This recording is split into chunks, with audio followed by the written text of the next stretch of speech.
Friends, welcome to my YouTube channel. इस video में हम डिस्कस करेंगे फार्माकोलॉजी के बारे में और कुछ बेसिक टर्म्स जो कि फार्माकोलॉजी से रिलेटेड है।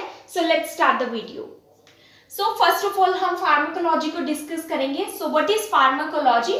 सो फार्मेको वर्ड, जो स्टार्टिंग में फार्मेको वर्ड है, ये इंडिकेट कर रहा है ड्रग, और जिसको फार्मेकोलॉजी में या फिर नॉर्मल लैंग्वेज में हम बोलते हैं मेडिसिन या फिर मेडिकेशन।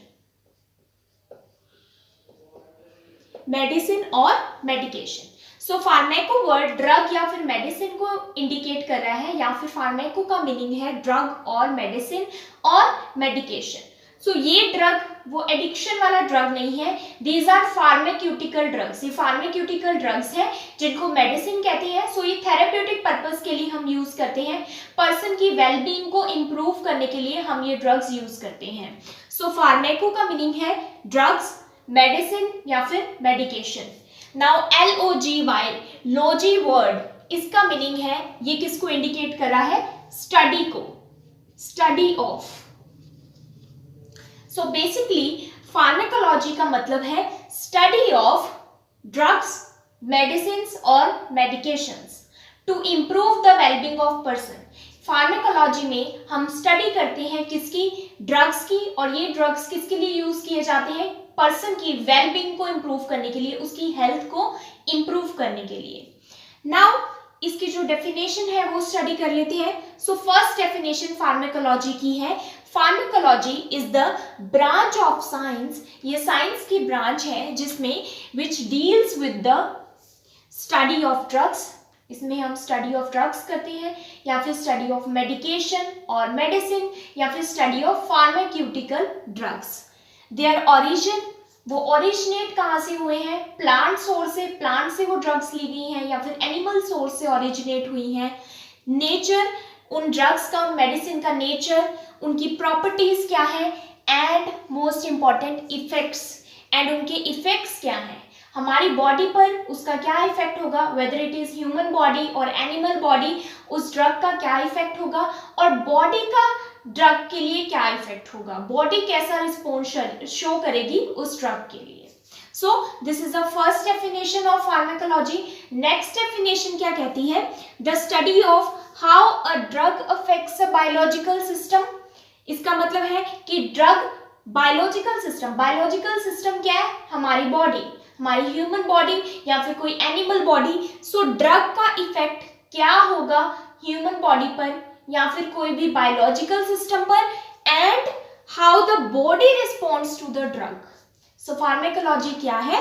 ड्रग का हमारी बॉडी पर क्या रिस्पॉन्स है, एंड बॉडी उस ड्रग के लिए क्या रिस्पॉन्स शो करती है। This is pharmacology. So pharmacology की ये 2 डेफिनेशंस है, आप कोई भी रेफर कर सकते हैं। Next is drug. So what is drug? क्योंकि हम डेफिनेशन में बार बार बोल रहे हैं study of drug, study of medicine और स्टडी ऑफ मेडिकेशन। सो जब हम फार्माकोलॉजी की बात करते हैं, सो फार्माकोलॉजी में हम फार्माक्यूटिकल ड्रग्स की बात करेंगे। फार्माक्यूटिकल ड्रग्स क्या है?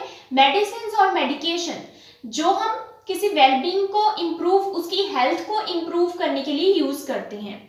सो ड्रग क्या है? Any substance. सो ये सब्सटेंस केमिकल सब्सटेंस हो सकता है, एनी केमिकल सब्सटेंस और any substance used for the purpose of, किसके लिए हम यूज करते हैं? फर्स्ट है डायग्नोसिस। सो डायग्नोसिस, डिसीज को डायग्नोस करने के लिए भी हम ड्रग्स या फिर मेडिसिन या फिर मेडिकेशन का यूज करते हैं। अब डायग्नोसिस के लिए कैसे करते हैं?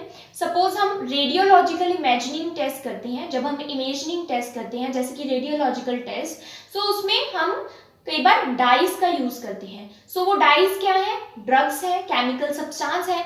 सो डिसीज को डायग्नोस करने के लिए भी हम समटाइम्स ड्रग्स या फिर मेडिकेशन का यूज करते हैं to diagnose a disease. So first purpose है ड्रग का कि कोई सब्सटेंस जो कि डायग्नोसिस के लिए यूज हो रहा है। Second is prevention. Prevention, disease को प्रिवेंट करने के लिए भी हम ड्रग का यूज करते हैं, जैसे कि इम्यूनाइजेशन, वैक्सीनेशन। सो वैक्सीन किसके लिए यूज होती हैं? डिसीज को प्रिवेंट करने के लिए, और वो भी एक ड्रग है, जैसे कि पोलियो वैक्सीन, वो भी एक केमिकल सब्सटेंस है, ड्रग है। देन रिलीफ और क्योर।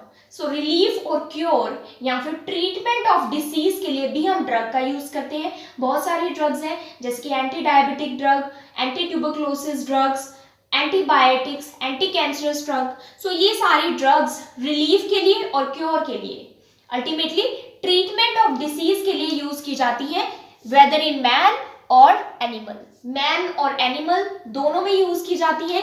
सो उन केमिकल सब्सटेंसेस को जो कि इस पर्पस के लिए यूज होते हैं, डायग्नोसिस के लिए, प्रिवेंशन, रिलीफ और क्योर ऑफ डिसीज के लिए, उसको हम क्या बोलते हैं, ड्रग्स या फिर मेडिकेशन या फिर मेडिसिन या फिर pharmaceutical drugs. Next is what is medication और मेडिसिन। सो एक हमने बोला है स्टडी में कि स्टडी ऑफ ड्रग्स, अब मेडिकेशन और मेडिसिन हम कब बोलेंगे ड्रग्स को। So drugs given for therapeutic purpose. So जब थेरेप्यूटिक पर्पस आएगा, थेरेपी का पर्पस आएगा, किसी पर्सन को ट्रीटमेंट देना है, हमने उसको प्रिवेंट करना है, डिसीज को क्योर देना है, रिलीफ देना है, इट मीन्स थेरेप्यूटिक पर्पस के लिए जब हम ड्रग को यूज करते हैं तो हम उसको क्या बोल देते हैं, मेडिकेशन या फिर medicine. Now types of pharmacology. So pharmacology के 2 टाइप्स हैं बेस्ड ऑन की फार्माकोलॉजी कहाँ यूज हो रही है। सो फर्स्ट टाइप है उसका एक्सपेरिमेंटल फार्माकोलॉजी। सो नेम से ही क्लियर है, एक्सपेरिमेंटल मतलब जो फार्माकोलॉजी, जो ड्रग्स एक्सपेरिमेंट में यूज होंगे तब हम उसको बोलेंगे एक्सपेरिमेंटल फार्माकोलॉजी। सो एक्सपेरिमेंटल फार्माकोलॉजी कहाँ होती है, done in laboratory. So laboratory और लैब्स में जब हम फार्माकोलॉजी का यूज करते हैं वो हम किस पर कर सकते हैं, एक्सपेरिमेंटल एनिमल्स पर। एक्सपेरिमेंटल एनिमल्स होते हैं, रैट्स होते हैं, रोडेंट्स होते हैं, नॉन रोडेंट्स होते हैं। सो उन पर जब हम फार्माकोलॉजी का यूज करते हैं लैब्स में, उसको बोलते हैं एक्सपेरिमेंटल फार्माकोलॉजी। सो इसके लिए बहुत सारी गाइडलाइंस बनी हुई है, तभी हम किसी एनिमल पर, किसी रोडेंट पर, नॉन रोडेंट पर एक्सपेरिमेंट कर सकते हैं। So experimental pharmacology first type. Second is clinical pharmacology. So clinical क्या इंडिकेट कर रहा है, क्लिनिकल सेटिंग, जब कोई पर्सन बीमार हो, हॉस्पिटल में हो, चाहे वो घर पर हो, that is clinical pharmacology. Clinical pharmacology में हम क्या देखते हैं, the study of effects of drugs in human body. So clinical pharmacology में हम ह्यूमन बॉडी के ऊपर, ह्यूमन बीइंग्स के ऊपर ड्रग को स्टडी करते हैं, ड्रग्स के इफेक्ट्स को स्टडी करते हैं और ह्यूमन बॉडी क्या इफेक्ट शो कर रहा है ड्रग के against. So that is clinical pharmacology, जो कि हम क्लिनिकल सेटिंग में फार्माकोलॉजी का जब यूज करते हैं। क्लिनिकल सेटिंग क्या है, जब हमने एक्चुअल में ह्यूमन बीइंग के ऊपर स्टडी इफेक्ट देखना है ड्रग का क्या होगा। नेक्स्ट इंपॉर्टेंट टर्म है फार्माकोडायनेमिक्स। सो फार्माकोडायनेमिक्स क्या होता है, pharmacodynamics means what the drug does to the body. हमारी बॉडी पर ड्रग का क्या इफेक्ट होगा उसको बोलते हैं फार्माकोडायनेमिक्स, या फिर ड्रग हमारी बॉडी पर क्या इफेक्ट कोज करेगी, क्या इफेक्ट डालेगी, उसको बोलते हैं pharmacodynamics. Means what the drug does to the body. इसमें क्या क्या आता है, it includes effect of drugs and their mechanism of action at organ system. Drug हमारी बॉडी पर क्या इफेक्ट शो करेगी एंड उसका मैकेनिज्म ऑफ एक्शन क्या होगा, उसका एक्ट करने का क्या मैकेनिज्म होगा हमारी बॉडी में, उसको बोलते हैं फार्माकोडायनेमिक्स। इसका एक एग्जांपल है जैसे कि एड्रेनलिन ड्रग है। एड्रेनलिन या फिर जिसको एपिनेफ्रिन भी बोलते हैं, वो हमारी बॉडी में क्या करती है, एड्रीनो रिसेप्टर्स के साथ बाउंड हो जाती है। हमारी बॉडी के वेरियस टिश्यूज पर एड्रीनो रिसेप्टर्स होते हैं, हार्ट में होते हैं, किडनी में होते हैं, तो उन पर वो बाइंड हो जाती है ये ड्रग एड्रेनलिन। और जैसे वो बाइंड होती है, सपोज अगर पर्सन को कार्डियक अरेस्ट हुआ है, उसका हार्ट फंक्शन नहीं कर रहा, सडनली उसका हार्ट अरेस्ट हो गया है, तो ये ड्रग क्या करेगी, हमारी हार्ट रेट को, हार्ट बीट को, हमारे जो ब्लड प्रेशर है उसको रेज कर देगी।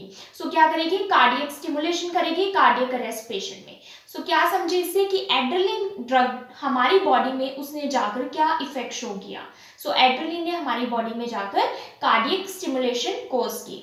सो दिस इज फार्माकोडायनेमिक्स की ड्रग्स ने हमारी बॉडी के अंदर जाकर क्या इफेक्ट शो किया। नेक्स्ट टर्म है फार्माकोकाइनेटिक्स। सो फार्माकोकाइनेटिक्स ऑपोजिट है फार्माकोडायनेमिक्स से। सो फार्माकोडायनेमिक्स क्या है, what the drug does to the body, drug ने हमारी बॉडी पर क्या इफेक्ट शो किया। फार्माकोकाइनेटिक है what the body does to the drug. So body ने ड्रग के लिए क्या इफेक्ट शो किया, बॉडी ड्रग को कैसे प्रोसेस करेगी उसको बोलते हैं pharmacokinetic, what the body does to the drug. अब इसमें क्या क्या आता है, मूवमेंट ऑफ ड्रग इन पहले हमारी बॉडी में ड्रग मूव करेगी, अगर हम ऑरली लेते हैं तो वो हमारे जीआईटी ट्रैक्ट से मूव करेगी, अगर इंट्रावेनसली लेते हैं तो वो हमारे वेन्स के थ्रू मूव करेगी। Then alteration of drug by the body, अब जब हम ड्रग लेते हैं तो उसके बाद मेडिसिन लेने के बाद जो मेडिसिन है वो उसी फॉर्म में नहीं रहती, कुछ चेंजेस आते हैं हमारी बॉडी में जाने के बाद मेडिसिन के, या तो मेडिसिन की इंटेंसिटी कम हो जाती है या ज़्यादा हो जाती है। So that is alteration of the drug by the body. That includes, जिसमें क्या क्या आता है, फर्स्ट आता है एब्जॉर्प्शन। सो सबसे पहले मूवमेंट ऑफ ड्रग इन, हमने ड्रग लिया अंदर हमारी बॉडी में, मेडिसिन को लिया, देन एब्जॉर्ब हुई वो ड्रग, सपोज हमारे अगर ऑरली लिया तो जीआईटी ट्रैक्ट से हमारे ब्लड में एब्जॉर्ब हुई, अगर इंट्रावेनसली लिया तो डायरेक्टली ब्लड में एब्जॉर्ब हुई। देन डिस्ट्रीब्यूशन, देन ब्लड के थ्रू जो ड्रग है वो हमारी बॉडी में, पूरी बॉडी में डिस्ट्रीब्यूट हो जाती है, उसका स्टोरेज होता है, देन स्टोर होती है बॉडी में, जहाँ पर भी टारगेट एरिया में ज़रूरत है उस ड्रग की वहाँ पर वो टारगेट एक्शन शो करेगी।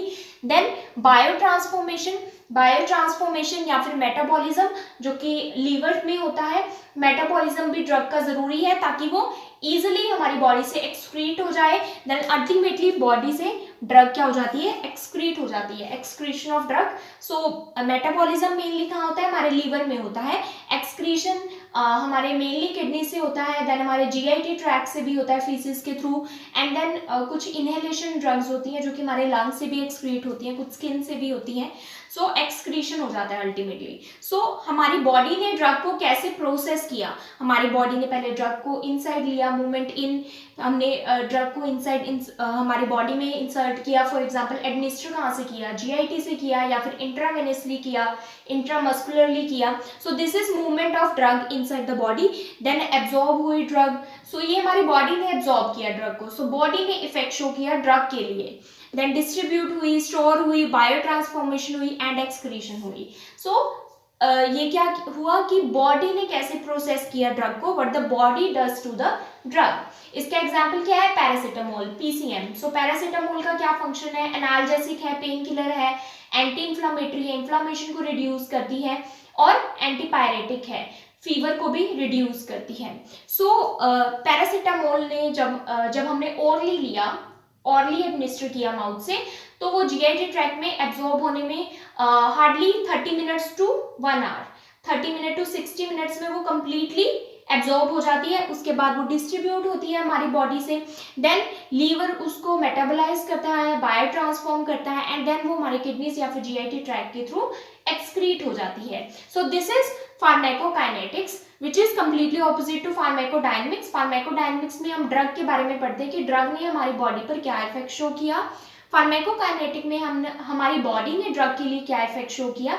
सो वो डिपेंड करता है पर्सन टू पर्सन, काफ़ी फैक्टर्स पर, एज फैक्टर पर भी। सपोज अगर एक चाइल्ड है तो उसमें ड्रग, हमारी बॉडी कैसे ड्रग को लेगी, अगर ओल्ड एज है सो हमारी बॉडी कैसे ड्रग को लेगी, कैसे ड्रग प्रोसेस करेगी। Next is therapeutics. So therapeutics क्या होता है, branch of medicine concern with the cure of disease और relief of symptom. So therapy या फिर थेरेप्यूटिक हम ब्रांच ऑफ मेडिसिन है, इसमें क्या होता है कि जो डिसीज का क्योर है उसको स्टडी करते हैं, क्योर ऑफ डिसीज, या फिर जो सिम्टम्स को रिलीफ करने के लिए ब्रांच ऑफ मेडिसिन यूज होती है उसको बोलते हैं थेरेप्यूटिक्स। सो ये बेसिकली हमारे डिसीज को ट्रीट करने के लिए या फिर सिम्टम्स को रिलीफ करने के लिए ये भी ब्रांच ऑफ मेडिसिन है। नेक्स्ट है कीमोथेरेपी। सो कीमोथेरेपी क्या है, कीमो का मतलब होता है केमिकल्स एंड थेरेपी का मतलब है ट्रीटमेंट। सो इसमें हम किसका यूज करते हैं, बहुत ही पावरफुल केमिकल्स का यूज करते हैं। सो कीमोथेरेपी बेसिकली कैंसर को ट्रीट करने के लिए की जाती है। इसमें पढ़ लेते हैं ट्रीटमेंट ऑफ सिस्टमिक इन्फेक्शन या फिर मैलिग्नेंसी। सो सिस्टमिक इन्फेक्शन या फिर मैलिग्नेंसी, मैलिग्नेंसी क्या होता है, कैंसर। सो मैलिग्नेंसी या फिर मैलिग्नेंट सेल्स का क्या मतलब होता है, वैसे तो हमारे नॉर्मली सेल्स ग्रो करते हैं, लेकिन जब वो सेल्स रैपिडली और फास्ट ग्रो करने लग जाएं, एक्सेसिवली ग्रो करने लग जाएं, तब हम उनको बोलते हैं मैलिग्नेंसी। जब वो मैलिग्नेंसी या फिर सिस्टमिक इन्फेक्शन क्या है, जो हमारी पूरी बॉडी में स्प्रेड हो सकता है। सो कीमोथेरेपी हम मैलिग्नेंट सेल्स को ट्रीट करने के लिए करते हैं, कैंसर सेल्स को ट्रीट करने के लिए करते हैं विद स्पेसिफिक ड्रग्स, कुछ ड्रग्स के साथ that have selective toxicity for infective organism और malignant cell। ये जो कीमोथेरेप्यूटिक या फिर कीमोथेरेपी है, कीमोथेरेप्यूटिक एजेंट्स हैं, इसमें सिलेक्टिव टॉक्सिसिटी होती है। सिलेक्टिव टॉक्सिसिटी का मतलब है कि ये टॉक्सिक है किसके लिए, अगर कोई इन्फेक्टिव ऑर्गेनिज्म है जो कि सिस्टमिक इन्फेक्शन कोज कर रहा है, या फिर मेलिग्नेंट सेल। मेलिग्नेंट सेल्स कौन से हैं, जो कि फास्टली या फिर रैपिडली ग्रो हो रहे हैं। जो एक्स्ट्रा सेल्स हैं जो कि हमारी बॉडी में रैपिडली ग्रो हो रहे हैं वो है मेलिग्नेंट सेल्स, उनको किल करता है। सो कीमोथेरेप्यूटिक एजेंट सिर्फ उनके लिए टॉक्सिक है, सिलेक्टिव टॉक्सिक है, किसके लिए, इन्फेक्टिव ऑर्गेनिज्म के लिए और मेलिग्नेंट सेल के लिए, with a minimum effect on human host cell. जो हमारे नॉर्मली सेल्स हैं, नॉर्मल टिश्यूज हैं, उनके ऊपर उनका बहुत ज्यादा इफेक्ट नहीं पड़ता। हालांकि क्योंकि ये पावरफुल केमिकल्स हैं, सो इनके बहुत ज्यादा साइड इफेक्ट्स या फिर एडवर्स इफेक्ट्स होते हैं हमारे नॉर्मल टिश्यूज पर भी, लेकिन उनको ये किल नहीं करता। किल किसको करता है, मेलिग्नेंट सेल्स को और इन्फेक्टिव ऑर्गेनिज्म को। सो दिस इज कीमोथेरेपी। कीमोथेरेपी जिसमें हम पावरफुल केमिकल्स का यूज करते हैं बेसिकली कैंसर को ट्रीट करने के लिए। देन आता है what is toxicology. So toxic का मीनिंग क्या है, टॉक्सिक इज हार्मफुल या फिर पॉइजनस, और logy means study. So toxicology is study of poison या फिर टॉक्सिन। सो टॉक्सिन या फिर पॉइजन की स्टडी करते हैं इसमें। अगर हम और डिटेल में इसकी डेफिनेशन देखिए तो क्या है, स्टडी ऑफ पॉइजनस और adverse effects of drug. Drug अगर कोई पॉइजनस या फिर एडवर्स इफेक्ट जो कि एक साइड इफेक्ट है, साइड इफेक्ट थोड़ा सा लाइट जो कि हमने एक्सपेक्ट किया होता है, एडवर्स इफेक्ट जो कि हमने एक्सपेक्ट नहीं किया होता लेकिन वो शो होता है ड्रग के थ्रू। सो एडवर्स इफेक्ट या फिर पॉइजनस इफेक्ट ऑफ ड्रग हमारी बॉडी पर, उसकी स्टडी करते हैं।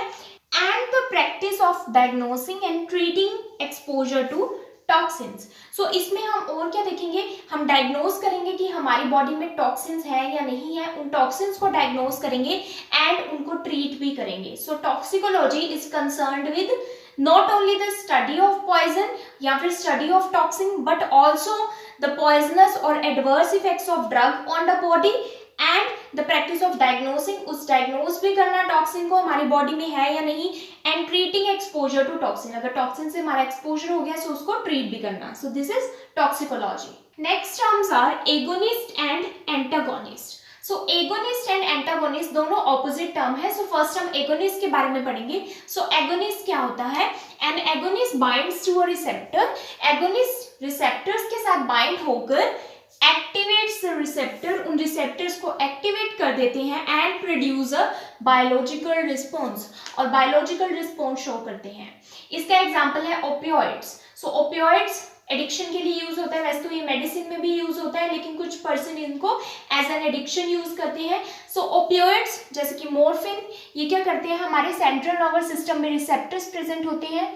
सो उन रिसेप्टर्स के साथ ओपियोइड्स बाइंड हो जाती है एंड उन ओपियोइड रिसेप्टर्स जो कि हमारे सीएनएस में प्रेजेंट होते हैं, ओपियोइड रिसेप्टर्स, उनको एक्टिवेट कर देते हैं एंड रिस्पॉन्स शो करते हैं जो कि सेडेशन हो सकता है एंड एडिक्शन हो सकता है। सो ये ओपियोइड रिसेप्टर्स ये क्या हो गए, ओपियोइड्स एगोनिस्ट हो गए, क्योंकि ओपियोइड रिसेप्टर के साथ बाइंड होकर जो एक्शन शो होना था वो एक्शन शो करते हैं। सो दीज आर एगोनिस्ट जो कि रिसेप्टर्स के साथ बाइंड होकर रिसेप्टर को एक्टिवेट कर देंगे और वही एक्शन शो करेंगे जो कि ओपियोइड रिसेप्टर्स के साथ बाइंड होकर होना था। Next is antagonist. So antagonist is opposite of agonist. ये क्या करेंगे, block the action of agonist. ये इन रिसेप्टर्स पर ये भी बाइंड होंगे, एगोनिस्ट भी बाइंड होंगे, लेकिन इन रिसेप्टर्स को ब्लॉक कर देंगे। ब्लॉक इस तरह से कर देंगे कि जो एगोनिस्ट होगा वो इस पर बाइंड ना हो सके।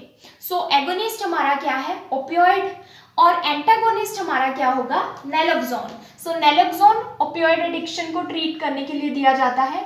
नैलोक्सोन एपियोइड अगर एक्सेसिवली ले लें तो उसको ट्रीट करने के लिए भी नैलोक्सोन दिया जाता है। सो नैलोक्सोन क्या हो गया, एंटागोनिस्ट। नैलोक्सोन क्या करेगा, इन रिसेप्टर के साथ बाइंड हो जाएगा एंड इन रिसेप्टर्स को ब्लॉक कर देगा, ओपियोइड रिसेप्टर को ब्लॉक कर देगा ताकि ओपियोइड इस पर बाइंड ना हो सके।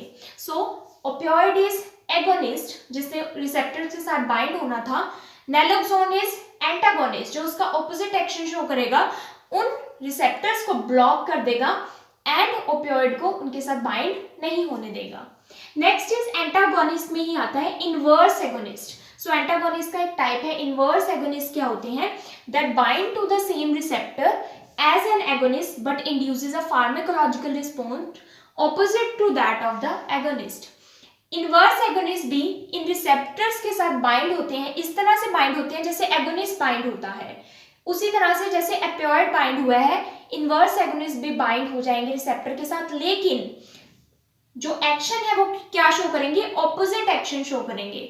ओपियोइड्स ने क्या करना था, सिडेशन कोज करना था, एडिक्शन कोज करना था, लेकिन जो इनवर्स एगोनिस्ट है वो उसका ऑपोजिट एक्शन शो करेगा, और एगोनिस्ट का ऑपोजिट एक्शन शो करेगा। जैसे कि हमारा जो ओपियम है वो क्या है, एगोनिस्ट है, जो कि ओपियोइड रिसेप्टर के साथ बाइंड होगा और सिडेशन कोज करेगा, सीएनएस को डिप्रेस करेगा, सीएनएस डिप्रेसेंट। बट कैफीन क्या है, कैफीन भी इन रिसेप्टर के साथ बाइंड होगा, लेकिन वो क्या है, सीएनएस स्टिमुलेंट है, वो सीएनएस को स्टिमुलेट करता है। सो दोनों जो ड्रग्स हैं वो एक एगोनिस्ट है और एक क्या है, एंटागोनिस्ट है। So this is agonist and antagonist. Next is synergism या फिर synergistic effect. So synergism क्या होते हैं, combination of two drugs that enhances their effectiveness. दो ड्रग्स का कॉम्बिनेशन इस तरह से कि वो इफेक्टिवनेस को एनहांस कर दें, इस तरह से नहीं। एगोनिस्ट एंटागोनिस्ट क्या है, ऑपोजिट ड्रग्स हैं, बट सिनर्जिस्टिक इफेक्ट कब शो होगा, जब दो ड्रग्स इफेक्टिवनेस को एनहांस कर देंगे। कैसे, एक आयरन की टैबलेट हो गई, एक विटामिन सी की टैबलेट हो गई, अगर दोनों को हम इकट्ठे देते हैं तो इफेक्टिवनेस एनहांस हो जाती है आयरन की। कैसे, वो आयरन की एब्जॉर्प्शन को इंक्रीज कर देता है। सो सिनर्जिस्टिक इफेक्ट तब शो होगा जब दो हम कॉम्बिनेशन ऐसे दे ड्रग का जिससे इफेक्टिवनेस ड्रग की एनहांस हो जाए। Next is placebo. So placebo क्या होता है, प्लेसबो इनर्ट डोजेस होती है। इनर्ट डोजेस मतलब जो हमारी बॉडी में जाकर कोई इफेक्ट शो नहीं करती, लेकिन हम फिर प्लेसबो क्यों देते हैं, प्लेसबो ड्रग्स क्यों देते हैं, विच आर सुक्रोज और लैक्टोज टैबलेट। ये सुक्रोज या फिर लैक्टोज की टैबलेट्स होती हैं जो कि एक फिजिशियन प्रिस्क्राइब करता है, और वो फिजिशियन वो प्रिस्क्राइब करेगा जो पेशेंट का जिसके ऊपर ट्रस्ट होगा। सो पेशेंट फिजिशियन के ऊपर ट्रस्ट करता है, एंड फिजिशियन ने उसको प्लेसबो ड्रग्स दिए हैं, सुक्रोज और लैक्टोज ड्रग दिए हैं। क्यों दिए हैं, ताकि उसकी जो इम्प्रूवमेंट हो, वेलबींग में इम्प्रूवमेंट हो और स्लीप भी उसको अच्छी आए। सो अगर ये ड्रग्स में कुछ है ही नहीं, ये इनर्ट डोजेस हैं, सो वो पर्सन की स्लीप और जनरल वेलबींग को कैसे इंप्रूव करती हैं, इट डिपेंड्स ऑन साइकोलॉजी। जो फिजिशियन है वो उसको नहीं बताएगा कि मैंने ये इनर्ट डोजेस दी हैं आपको। सपोज उसने मुझे बोला है कि मुझे यहाँ पर पेन हो रहा है, मे बी वो साइकोलॉजिकल हो सकता है, एक्चुअल में उसकी जो साइकोलॉजी है, माइंड है, वो कह रहा है उसको पेन है, लेकिन एक्चुअल में उसको पेन नहीं है। सो साइकोलॉजी को ट्रीट करने के लिए, ताकि उसको ऐसा लगे कि उसने टैबलेट ले ली है और उसका पेन ठीक हो रहा है। सो this is placebo. So placebo क्या है, शुगर टैबलेट्स हैं जो कि पर्सन को दी जाती हैं, ऐसा कह के कि आपको इससे ट्रीटमेंट हो जाएगा, इससे आपको स्लीप आएगी, अच्छी स्लीप आएगी, इससे आपकी हेल्थ ठीक होगी। सो उसको वैसे कुछ पेशेंट्स को वो साइकोलॉजी पर डिपेंड करता है, उनको लगता है कि उन्होंने टैबलेट ले ली है और अब उनको ट्रीटमेंट हो रहा है, इम्प्रूवमेंट हो रही है। So it also depends on psychology, nothing else. So placebo क्या है, इनर्ट डोसेज है जो कि सुक्रोज और लैक्टोज टैबलेट्स की होती हैं। पेशेंट का अगर ट्रस्ट है फिजिशियन के ऊपर, पेशेंट लॉन्ग टर्म से उससे मेडिसिन ले रहा है, सो जो प्रिस्क्राइबर है, फिजिशियन है, वो उसको ये टैबलेट्स प्रिस्क्राइब कर सकता है। हालांकि प्लेसबो जो टैबलेट्स है ये किसी स्पेसिफिक ट्रीटमेंट के लिए नहीं प्रिस्क्राइब की जाती। हम ये नहीं कह सकते कि कैंसर ट्रीटमेंट के लिए हम प्लेसबो दे देंगे ताकि उसका कैंसर ठीक हो जाए, नो। अगर आपको माइनर जनरल वेलबींग में कुछ प्रॉब्लम्स है, स्लीप में कुछ प्रॉब्लम है, या फिर पेन है, जनरल पेन होता है, तो उसके लिए हम प्लेसबो टैबलेट्स दे सकते हैं। देन आता है पोसोलॉजी। पोसोलॉजी क्या होता है, study of doses. So drug की डोज कितनी होगी, ड्रग की डोज कितनी देनी चाहिए, एडल्ट में कितनी देनी चाहिए, चाइल्ड में कितनी देनी चाहिए, ओल्ड एज में कितनी देनी चाहिए। सो ये डोजेस की मेजरमेंट, कैलकुलेशन, मतलब all about study of doses. Next is adverse drug. So adverse drug क्या होता है, एडवर्स इफेक्ट क्या होता है। सो WHO के अकॉर्डिंग, वर्ल्ड हेल्थ ऑर्गेनाइजेशन के according, a response to a drug which is noxious and unintended. Noxious मतलब एक साइड इफेक्ट जो कि हमें नहीं चाहिए था, बैड इफेक्ट, एंड अनइंटेंडेड जो कि इंटेंशन नहीं था। ड्रग हमने दी थी ट्रीटमेंट के लिए, कैंसर के ट्रीटमेंट के लिए, लेकिन एडवर्स इफेक्ट क्या हुआ, हेयर फॉल हुआ, फटीग हुआ, वीकनेस हुआ, वेट लॉस हुआ। सो वो क्या है, अनइंटेंडेड इफेक्ट है जो कि नहीं चाहिए था। And which occurs at doses normally used in man, और उस डोज पे जो कि नॉर्मली दी गई है मैन को, जो मैन के लिए नॉर्मली डोज बनी है, लेकिन उसी डोज पर उस ड्रग ने एडवर्स इफेक्ट शो कर दिया। एडवर्स इफेक्ट क्या है, नॉक्शियस इफेक्ट है, बैड इफेक्ट है, एंड अनइंटेंडेड अदर जो इफेक्ट हमें नहीं चाहिए था, साइड इफेक्ट है। Used in man for the prophylaxis, हम ड्रग किसके लिए दे रहे हैं, प्रोफाइलेक्सिस के लिए, बचाव के लिए, डायग्नोसिस के लिए भी दे सकते हैं, थेरेपी ऑफ डिसीज के लिए दे सकते हैं, और the modification of physiological function, किसी पर्सन के फिजियोलॉजिकल फंक्शन को इम्प्रूव करने के लिए देते हैं। लेकिन उसका क्या हो जाता है, नॉक्शियस और अनइंटेंडेड इफेक्ट उस ड्रग का आ जाता है, बैड इफेक्ट आ जाता है बॉडी पर, उसको बोलते हैं एडवर्स ड्रग। सो एग्जाम्पल मैंने ऑलरेडी जो कीमोथेरेप्यूटिक एजेंट्स है कैंसर को ट्रीट करने के लिए उसका दिया है। नेक्स्ट टर्म है टॉलरेंस। सो टॉलरेंस क्या होता है, unusual resistance to the ordinary dose of a drug.